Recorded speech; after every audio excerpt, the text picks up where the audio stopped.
In early 2025, the long-standing peaceful partnership between the United States and Canada was suddenly and dramatically shattered. For decades, the border had symbolized not just geography, but a deep friendship and economic interdependence. Families, businesses, and entire communities on both sides had grown accustomed to open trade and mutual trust. That all changed when President Donald Trump, in a surprise announcement, imposed a sweeping 25% tariff on a wide range of Canadian goods. The news sent shockwaves through both countries, as the White House justified the move as a way to protect American industries and jobs. But in Canada, the decision was seen as nothing short of an economic attack. Billions of dollars in cross-border trade were suddenly at risk, and Canadian businesses, large and small, faced an uncertain future. Factories worried about layoffs, exporters scrambled to find new markets, and the ripple effects threatened to reach every corner of the Canadian economy. The shock was immediate and profound. Anger, disbelief, and uncertainty swept across Canada. Many Canadians felt deeply betrayed by their closest ally, a country they had always considered a partner and friend. News outlets ran wall-to-wall coverage, and social media erupted with calls for action and unity. British Columbia's Premier, David Eby, was among the first to respond publicly. He called the tariffs an unprecedented threat to the province's economy and went so far as to accuse the United States of economic coercion.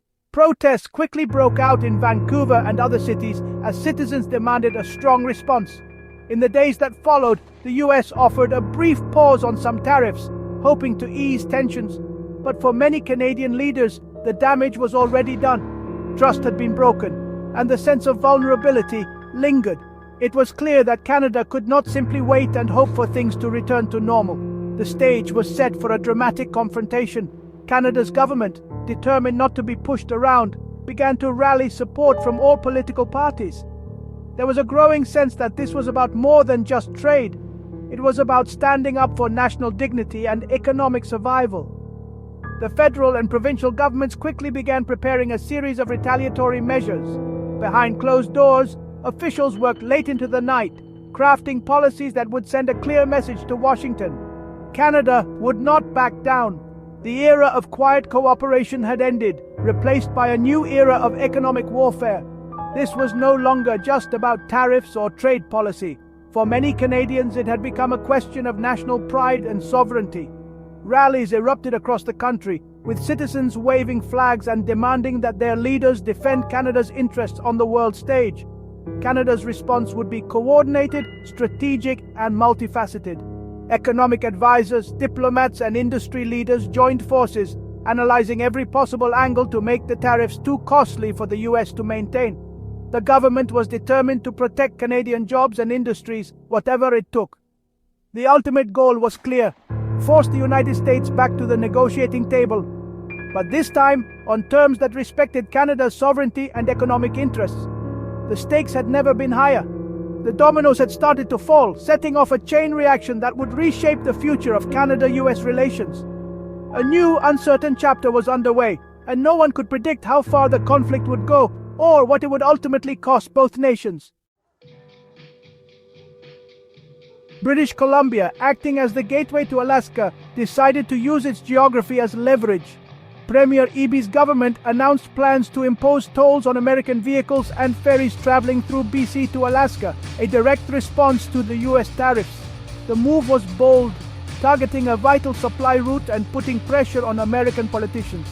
BC also halted government purchases of US products and banned liquor from Republican-led states in its stores, sending a pointed political message. By threatening the Alaska corridor, BC signaled that the old rules of cooperation were over.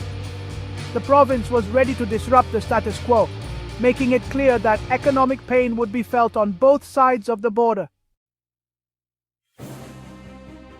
The Economic Stabilization Tariff Response Act granted British Columbia a unique and significant legal authority: the power to impose tolls or fees on US vehicles and goods traveling through BC en route to Alaska. This was not a routine legislative move, but a calculated response to mounting trade tensions between Canada and the United States. The act was crafted in the halls of the provincial legislature, reflecting both urgency and strategic intent. This wasn't an automatic measure. but a loaded weapon, ready to be used if the US escalated. Lawmakers debated fiercely, weighing the risks and benefits of such a bold step. The legislation was designed to sit quietly in the background, a deterrent rather than an immediate action, but with the potential to disrupt a vital transportation link if necessary. The act marked a rare moment, a Canadian province stepping directly into the realm of international affairs, asserting its own leverage in a dispute that had national and cross-border implications. It was a clear signal that BC was prepared to defend its interests, even if it meant challenging a powerful neighbour. Set to expire in 2027, the law was intentionally temporary, crafted as a powerful but time-limited tool. Its very existence was meant to force both sides to the negotiating table, creating a window for dialogue and resolution before the threat became reality. With this legislation, BC's threat became credible and impossible to ignore. The United States, now faced with the possibility of new barriers to Alaska, had to take the province's position seriously. News outlets and diplomats alike began to pay close attention to the unfolding situation. The highways and ferry routes that connected Alaska to the rest of the US through Canada suddenly became bargaining chips in a high-stakes trade dispute. These vital corridors, once taken for granted, were now at the center of a geopolitical chess match. Premier Eby could now argue that BC was acting defensively, not aggressively, responding to external pressures rather than provoking them. This distinction was crucial in shaping public opinion and justifying the province's actions on the world stage. The act symbolized Canadian resolve, showing a willingness to use unconventional tactics to protect national interests. It rallied support among citizens and officials alike, uniting them in the face of external threats and uncertainty. It was a law born of crisis, meant to end one, a testament to the province's determination to stand its ground and seek a fair outcome, even in the most challenging of circumstances. BC wasn't alone. Canada's response was national. Prime Minister Trudeau condemned the tariffs and imposed retaliatory duties on US goods, targeting key American sectors. Ontario, led by Premier Doug Ford, slapped a 25% surcharge on electricity exports to the US, hitting states reliant on Canadian power.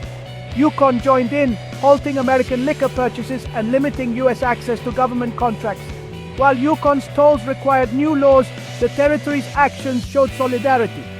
The unified Canadian front aimed to make the tariffs politically unsustainable for the US. By targeting everything from goods to electricity, Canada ensured the pain would be widespread. The message: Canada would defend its interests no matter the cost. Alaska found itself in the crosshairs of the trade war. While most cargo arrives by sea, the Alaska Highway is vital for fresh food and critical supplies. Any disruption would mean shortages and higher prices for Alaskans. The state's oil and gas industry also relies on road transport for essential equipment. Governor Mike Dunleavy urged Washington and Ottawa to resolve the crisis, knowing Alaska couldn't act alone.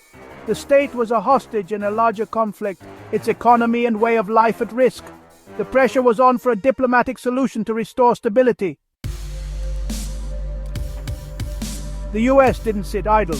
Alaskan politicians, led by Senator Dan Sullivan, responded swiftly and forcefully, threatening direct retaliation against British Columbia. The stakes were high, and the message was clear. Alaska would not back down quietly in the face of economic pressure from its neighbor to the south. Senator Sullivan proposed a bold move, waiving the Passenger Vessel Services Act, or PVSA, a law that had long required foreign-flagged cruise ships to stop in a foreign port, usually in BC, on their way between US destinations. If the waiver passed, cruise ships could bypass BC ports entirely, sailing directly from Washington to Alaska, cutting British Columbia out of the lucrative cruise circuit. This wasn't an empty threat or mere political posturing. The US had already taken similar action during the COVID-19 pandemic, when cruise ships were allowed to skip Canadian ports due to health restrictions. The result was a dramatic drop in tourism revenue for BC, and the memory of those losses was still fresh. The economic impact on BC's tourism sector would be devastating. Millions in lost revenue, thousands of jobs at risk, and entire communities dependent on cruise tourism facing an uncertain future. Local businesses, from souvenir shops to tour operators, would feel the pain almost immediately. The standoff escalated. In response, BC officials hinted at their own leverage, threatening to disrupt Alaska's vital supply chain.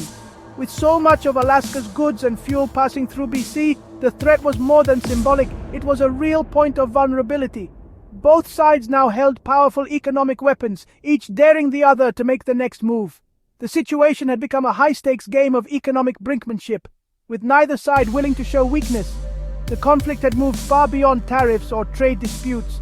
It was now a direct confrontation, with both governments locked in a tense standoff that threatened to spill over into other areas of cross-border cooperation.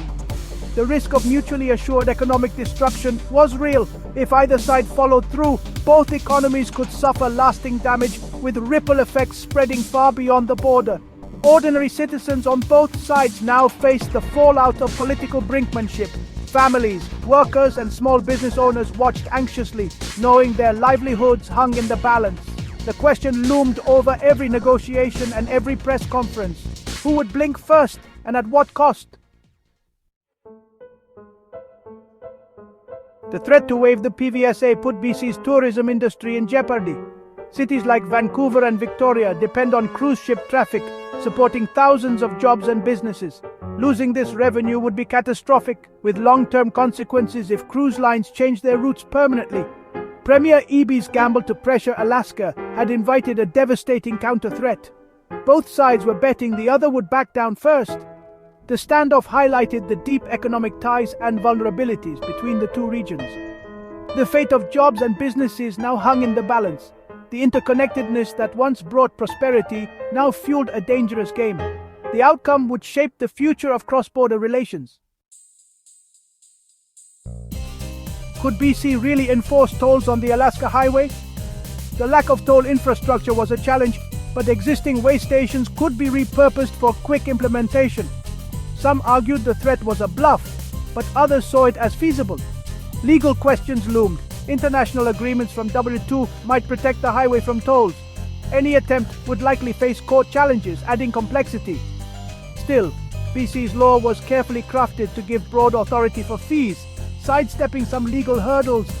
The uncertainty itself created pressure, which was exactly what BC intended. The debate over enforcement only heightened the stakes. The 2025 trade dispute marked a low point in Canada-US relations, showing how quickly economic disagreements can spiral. The crisis exposed the risks of deep integration. Mutual dependence can be weaponized. BC's control over Alaska's land route and the US grip on cruise ship routes became bargaining chips in a dangerous game. Provinces like BC and Ontario asserted new autonomy, signaling a shift in Canadian federalism. The standoff was a warning.